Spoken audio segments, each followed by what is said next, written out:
Hello students, I am Madhuri Mishra again here with you with my next part of class 10th history, first chapter, the rise of nationalism in Europe.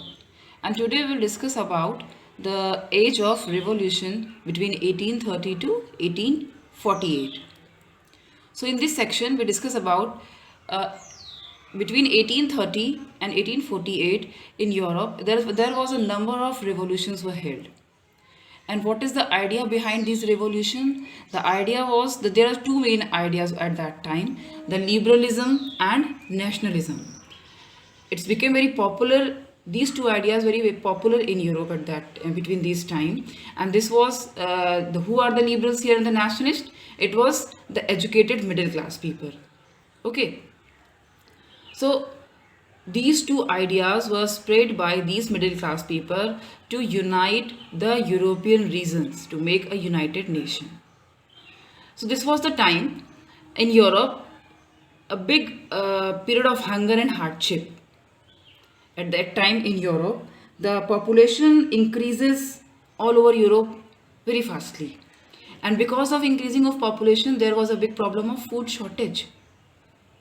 Okay. In most of the countries, there were more seekers of job than employment. Small producers, machines led to unemployment. Machines led to employment, that means that small producers in town were often faced with stiff competition from imports of cheap machine made goods from inland. Problem of bad harvest, and because of bad harvest and food shortage, the price of food rises. So all these situations create a very big problem in Europe, and people want to free from these type of problems. So what they do, they revolted. So we discuss about because of these hunger and hardship, people revolt in Europe in different reasons. So firstly we discuss about the July Revolution that was held in France in 1830. As you know very well, after the battle of before the battle of Waterloo in France, there was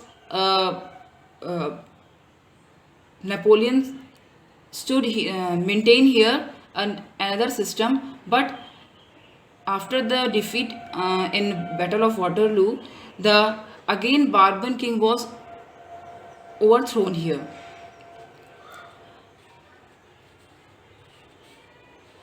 A constitutional monarchy with Louis Philippe at its head. In France in 1830, people revolted here. The Bourbon king was overthrown, and these revolutionaries maintained a constitutional monarchy. Constitutional monarchies were different kind of monarchy. In monarchy, all the power is is in the king. But if you're talking about the constitutional monarchy, here king was the nominal head only, and all the discussions, all the decisions were taken by the members who are in the part of constitution. And this constitutional monarchy was set up and headed by Louis Philippe. Because of July Revolution, there was sparked an uprising in Brussels. Brussels revolutions here, Brussels, which led to Belgium breaking away from the United Kingdom of the Netherlands. By taking the success of revolution in France, Brussels got separated from United Kingdom of Netherlands.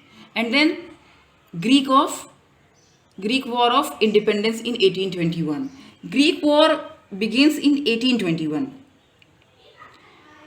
Struggle, why they are struggling, a struggle for independence in Greece. What they do? During the war, public got support from Greek, Western Europe, artists and poets. And because of their effort, there was a treaty signed in 1832 that was called Treaty of Constantinople. And because of this particular treaty, Greece was declared as independent nation. So we see that because of hunger and hardship, people suffers and they revolted in different European regions. we discuss about the two ideas, liberalism and nationalism. Here is another point, the romanticism and national feeling. Romanticism, people thought that why the particular word came here. So it is a cultural movement. Romanticism was a cultural movement that was run in during the revolutionary time in Europe. It rejected the nationalism by science and reasons. It's very important. It's a cultural movement. So they just rejected the thought of science and reasons. They introduced nationalism through art, love, emotion, music, and poetry. Folk songs, folk tales influenced the people, even uneducated understood very easily. With the help of songs, national songs, with the help of patriotic stories, people just motivate the revolutionaries, motivate the European people to free from the aristocrat system. So they rejected science and reason, the different reasons, and language play a very important role here,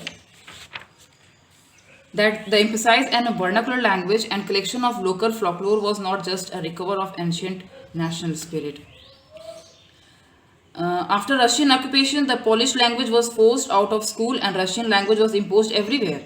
But in 1831, an armed rebellion against Russian rule took place with an ultimate crust, and Poland began to use language as a weapon of national resistance. Polish was used for church, gathering, and all religious instruction. And the use of Polish came to be seen as a symbol of struggle against Russian dominance. So what we see, that language also play a very important role to unite a nation, to make a nation states. This was a good cultural movement spread in Europe. Now we discuss the revolution of liberals in 1848. This is a time of revolution in Europe, in all everywhere. So here, with the revolts of peasants and workers, the revolt of educated middle class was underway. That means कि people in Europe, the educated peoples, not only the poor and peasants were revolted here, but the educated elite middle class people also revolted here. So what are their activities? That France had brought about the abdications of monarch. A republic based on universal male suffrage was proclaimed, that they forced on the system of universal male suffrage. The liberal middle classes combined their demands for constitutionalism and national unification. That the people who are liberals, the middle class people, demanded a constitutional type of government here and make a national unity, national identity of the regions. They took advantage of growing popular unrest for creation of nation state, freedom of press and associations. Then these educated elite people, all the middle class came together in Frankfurt for it is a part of their revolution, that they all are gathered in Frankfurt city, voted for all German National Assembly. They make these middle class people make a German National Assembly in Germany, in Frankfurt city. And on 18th May 1848, 831 elected members marched to Frankfurt Parliament and drafted a constitution for Germany. That is very important, that these middle class people, for making unite the Germany, they make a German National Assembly, they drafted a constitution, but deputies offered, and these people, the member of this assembly offered a crown to Friedrich Wilhelm IV. That was he was the king. He was the king of Prussia, but the Friedrich did not accept this constitution. He was against this German National Assembly. He was against the middle class people, and because of this, the oppositions of aristocrat and military became stronger, because the Friedrich William IV was just met against these middle class people, and they joined the aristocrats and military, and because of this, these aristocrat and military became stronger. And we see that so in the end of the troop were called in the assembly was forced to disband. Lastly, what is held here? What has happened here? That the German National Assembly was disbanded. Here we see the some role of European women in the revolution in Europe in 1848. That women did not get any political right. As you know very well, learned in the France that women get started their some movement,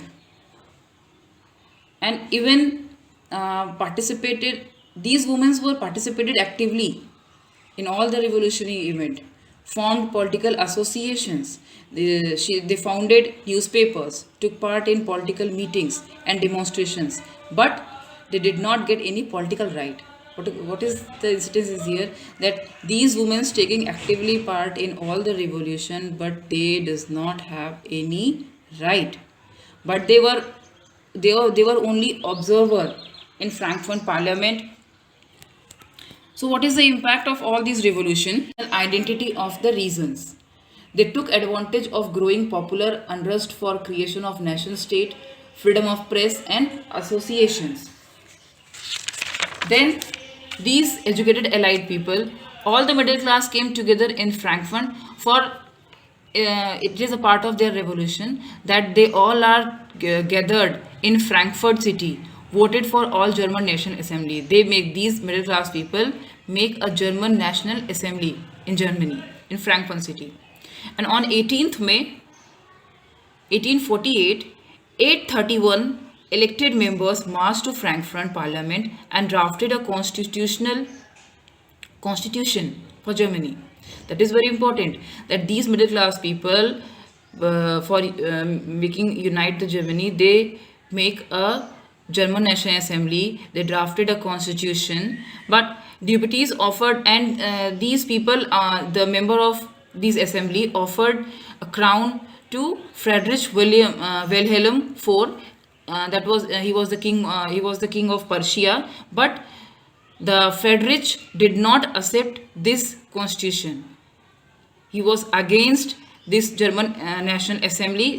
He was against the middle class people, and because of this, the oppositions of aristocrat and military became stronger, because the Friedrich William IV was just met against these middle class people, and they joined the aristocrats and military, and because of this, aristocrat and military became stronger. And we see that so in the end of the troop were called in the assembly was forced to disband. Lastly, what is held here? What has happened here? That the German National Assembly was disbanded. Here we see the some role of European women in the revolution in Europe in 1848. That women did not get any political right. As you know very well, learned in the France that women get started their some movement, and even participated. These women were participated actively in all the revolutionary event, formed political associations. They founded newspapers, took part in political meetings and demonstrations, but they did not get any political right. What is the instance is here that these women taking actively part in all the revolution, but they does not have any right. But they were only observer in Frankfurt Parliament. So what is the impact of all these? So we see when we just learn about all the revolutions that was held in Europe between 1830 to 1848. So what is the impact of these revolutions? The impact is that the conservatives suppressed liberal movement in 1848 but could not restore the order. That means conservative are success to stop the liberals movement, but they very well know that it was not important. It was not very good to stop all these movements. That monarchs began to realize that uprising and revolutions could be ended only when concessions are granted. That means if the conservatives want that these liberal movements should be stopped, so it is very important to they provide some concessions to these liberal people. So what was that? That Central and Eastern Europe monarchies began to introduce changes as in Western Europe. So these conservatives, what they do, they introduce some changes as they earlier introduced in Western Europe. So they in the Central and Eastern European monarchies, they introduced some changes. They just like to free the peasants from different burdens.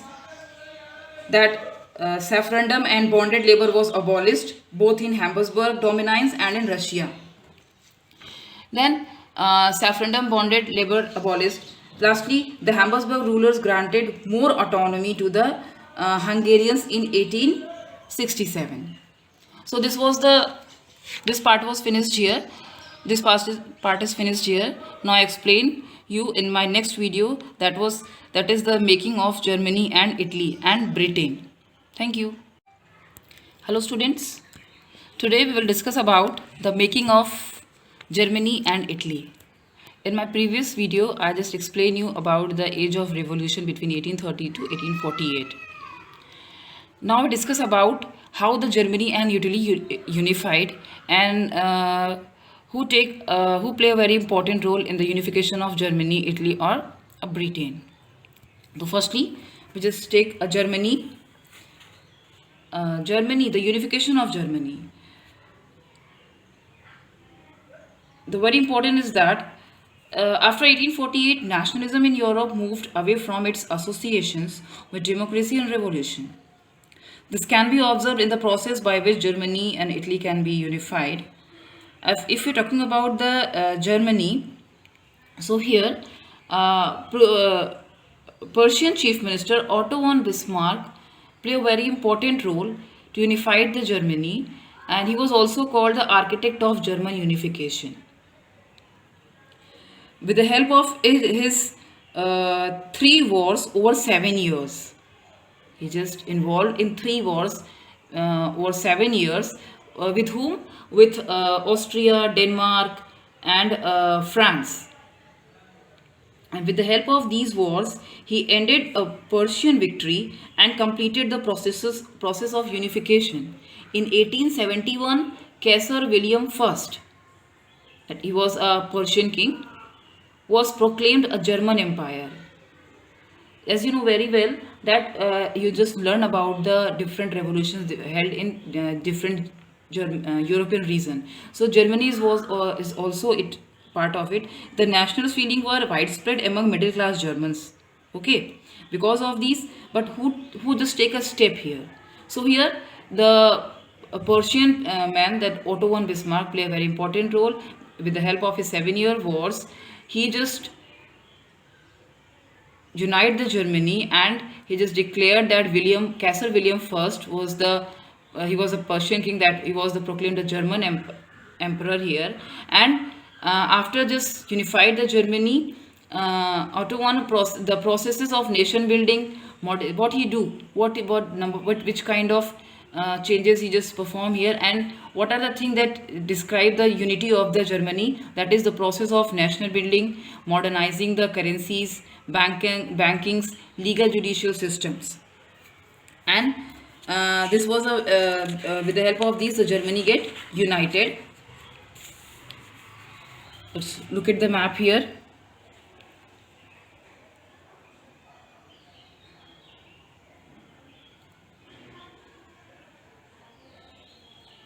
This was the reason, students. This was the reason that it's part of under Prussia and unite the Germany here. We just collect all these areas in it and make Germany a unified nation, a one nation, as we call Germany.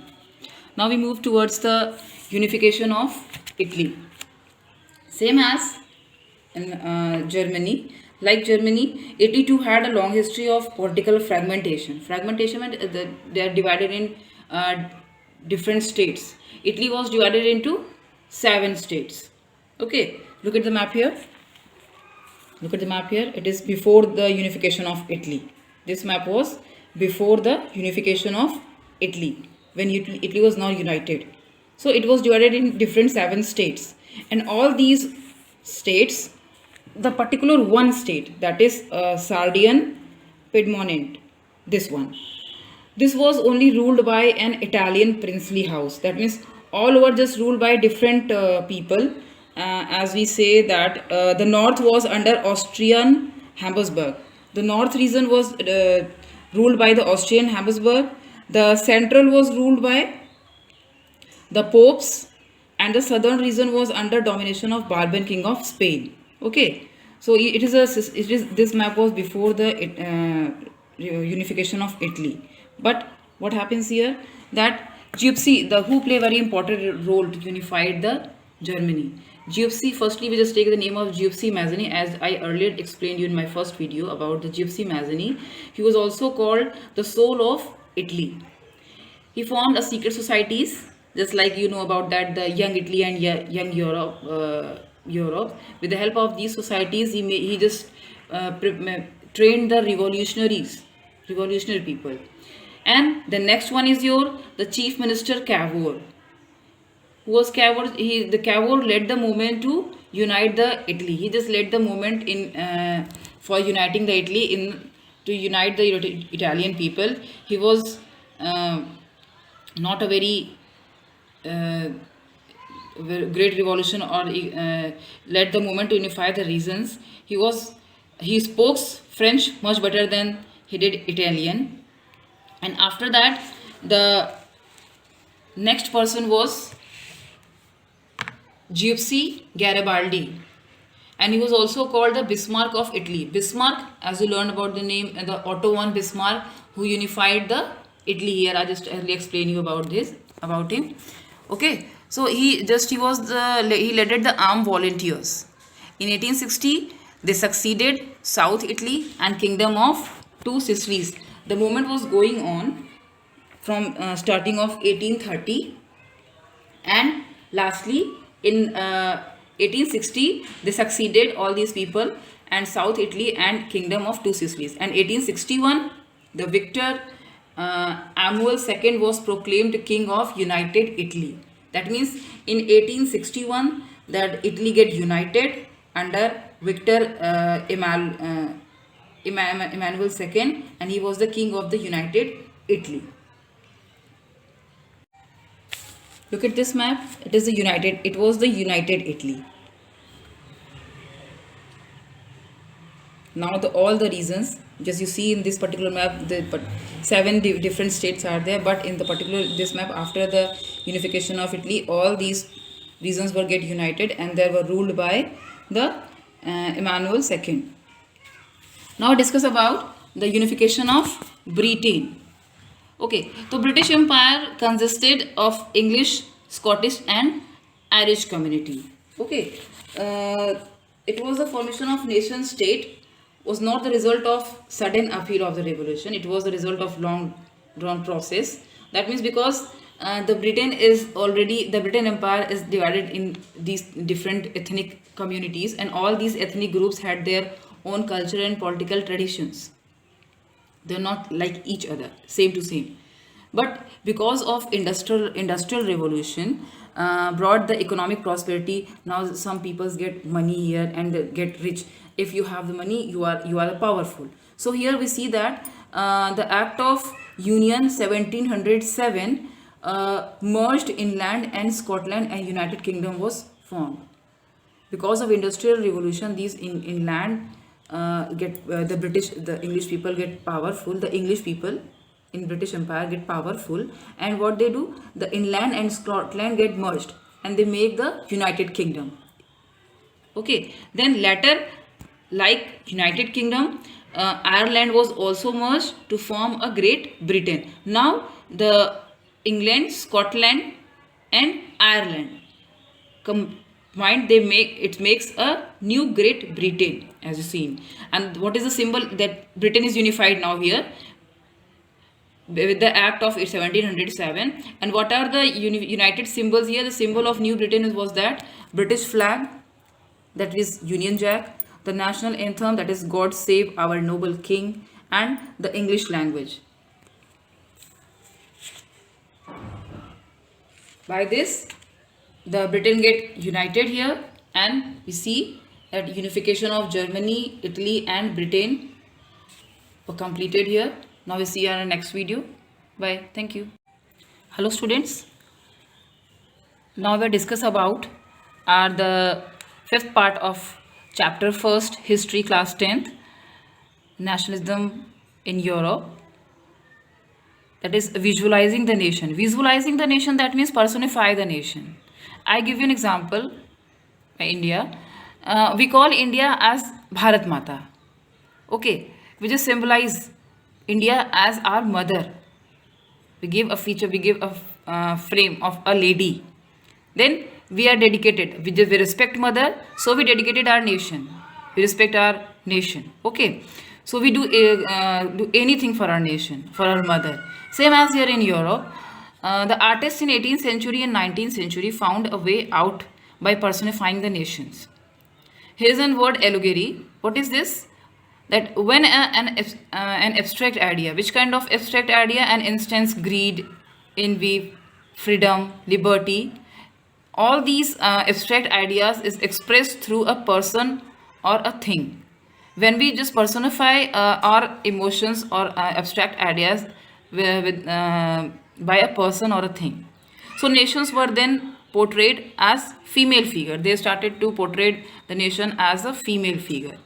And what are these female figure? In France, she was christened Marianne, and in Germanica became the allegory of German nation. I show you in map also. Look at this figure. Sorry, look at this figure.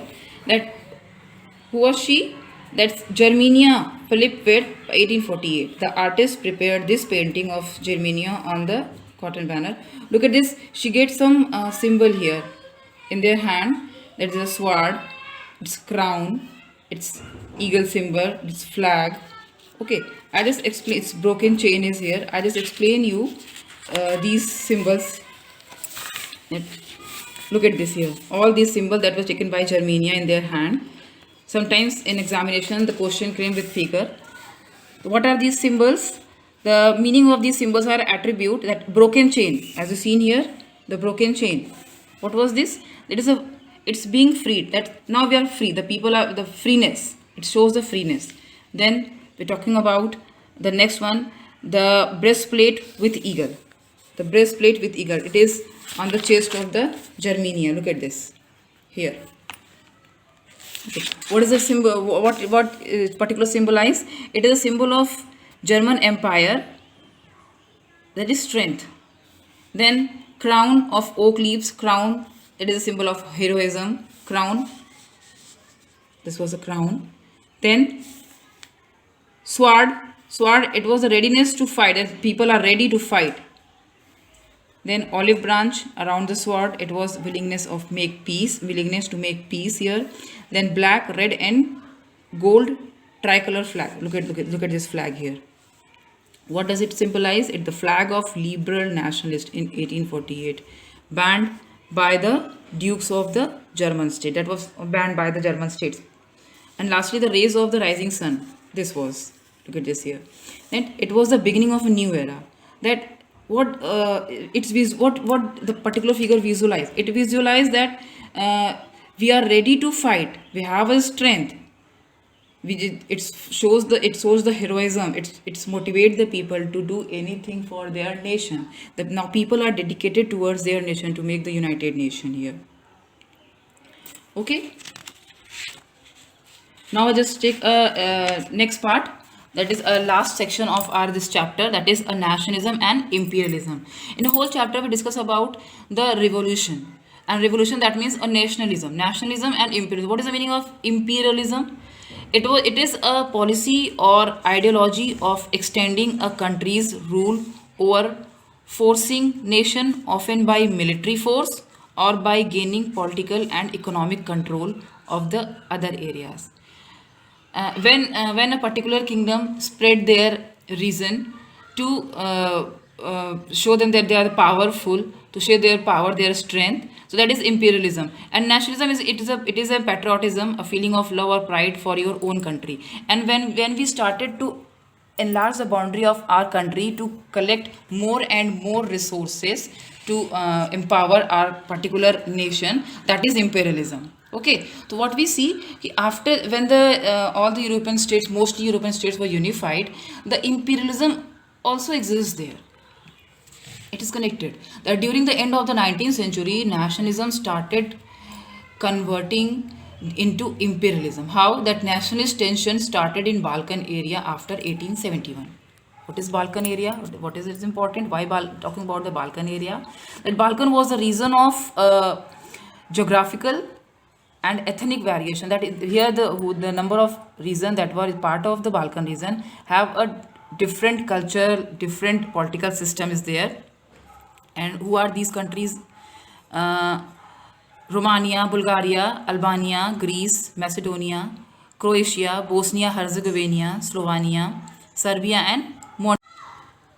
A large part of Balkans was under the control of Ottoman Empire. Okay, though the Balkan region mostly all these particular regions were under the Ottoman Empire. But what happens as the Ottoman Empire started weakening, one by one these states broke away and started declaring their independence. Okay, it is happening in history always that if the ruler is going started weaken, the small regions were just get freed from the particular foundation.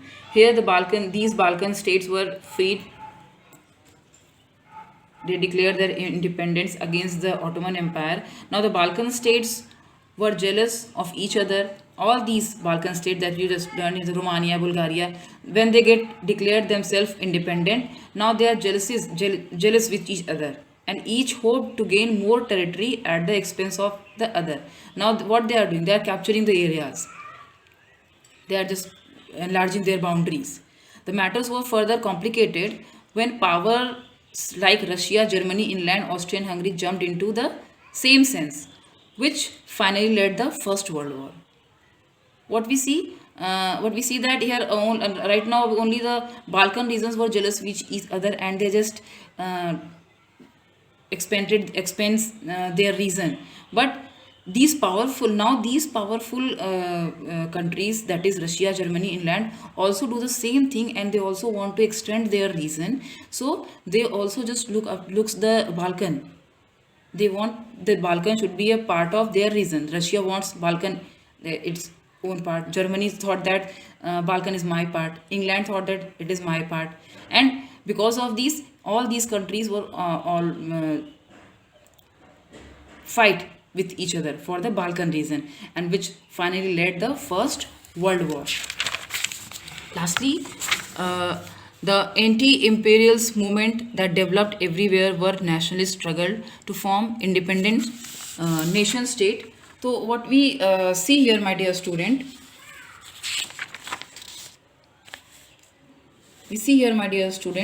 that in the particular chapter how the European countries were unified, how the liberalism came here, what is aristocrat, what are their importance, and what is the importance of imperialism, then anti-imperial movement.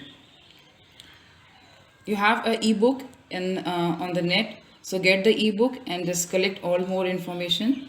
Thank you.